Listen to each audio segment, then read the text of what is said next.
June 21. యథార్థవంతునికి ఉపదేశములు. యథార్థముగా ప్రవర్తించువానికి నా మాటలు క్షేమ సాధనములు కావా? మీకా 2:7. కానీ మనల్ని నడిపించడానికి దేవుని నుండి ఏ వాక్కు లేనప్పుడు ఆ మార్గంలో నడవడం నిశ్చయంగా ఎంతో ప్రమాదకరం.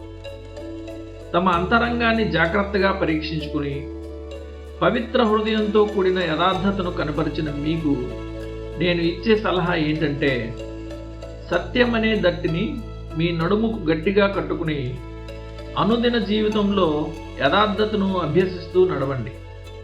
ఉదయాన్నే ఈ దట్టిని ధరించనంత వరకు మీరు పూర్తి స్థాయిలో సిద్ధపడినట్లు కాదు.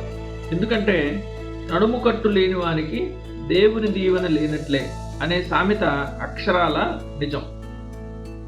ఒక అమూల్యమైన అత్తరుబుడ్డిని పగలగొట్టి అభిషేకించినట్లు దేవుని వాగ్దానాలన్నీ ఒక చోట చేర్చబడి యథార్థవంతుడైన వ్యక్తి తలపై కుమ్మరించబడతాయి.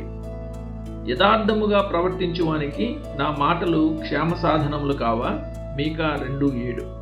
కానీ మనల్ని నడిపించడానికి దేవుని నుండి ఏ వాక్కు లేనప్పుడు ఆ మార్గంలో నడవడం నిశ్చయంగా ఎంతో ప్రమాదకరం.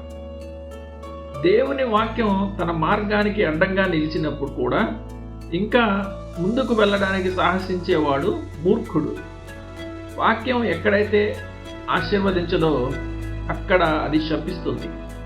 ఎక్కడైతే వాగ్దానం ఇవ్వదో అక్కడ అది హెచ్చరిస్తుంది. కానీ దేవుని అంగీకారం యథార్థవంతుని ఆత్మను ఎల్లప్పుడూ సురక్షితంగా ఉంచుతుంది.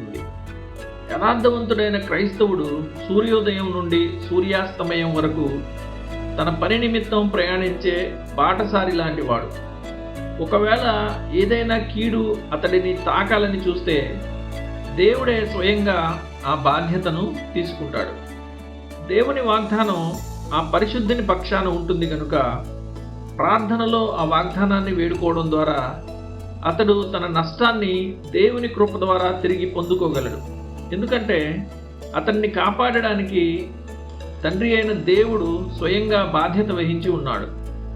మనస్సులో ఈ నిశ్చయత ఉంచుకుని యథార్థతతో కూడిన జీవితంలో నడవడానికి గల కొన్ని మార్గాలను మనం చూద్దాం. మార్టిన్ లూథర్ చెప్పిన మాట ఎంతైనా వాస్తవం. దేవుని ఆజ్ఞలన్నీ మొదటి ఆజ్ఞలోనే ఇమిడి ఉన్నాయి. ప్రతి పాపము దేవుణ్ణి తృణీకరించడమే అని ఆయన సూచించాడు. కాబట్టి మనం ఏ ఆజ్ఞను ఉల్లంఘించినప్పటికీ మొదటి ఆజ్ఞను ఉల్లంఘించిన వారమే అవుతాం. మనం దేవునికి విరోధంగా తప్పు చేయడానికి ముందే దేవుని గురించి తప్పుగా ఆలోచించడం ప్రారంభిస్తాం. అందుకే అబ్రహాము తన యథార్థతను కాపాడుకునేలా తండ్రి అయిన దేవుడు అతనికి ఒక సార్వభౌమాధికారపు ఆజ్ఞను ఇచ్చాడు.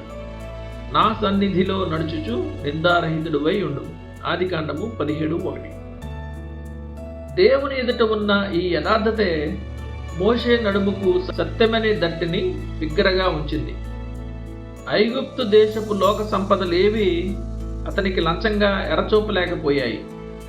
అలాగే అంతటి బలవంతుడైన రాజు క్రోధావేశాలు కూడా అతన్ని బెదిరించి అతని యథార్థతను మార్చలేకపోయాయి. విశ్వాసమును బట్టి అతడు అదృశ్యుడైన వారిని చూచుచున్నట్లు స్థిరబుద్ధి గలవాడై రాజు ఆగ్రహమునకు భయపడక ఐగుప్తును విడిచిపోయెను. హెబ్రీయులకు 11:27. అతడు ఫరో కంటే అత్యంత గొప్పవాడైన దేవుణ్ణి చూడగలిగాడు. ఆ ఆత్మీయ దర్శనమే అతనికి సరైన మార్గాన్ని చూపించింది.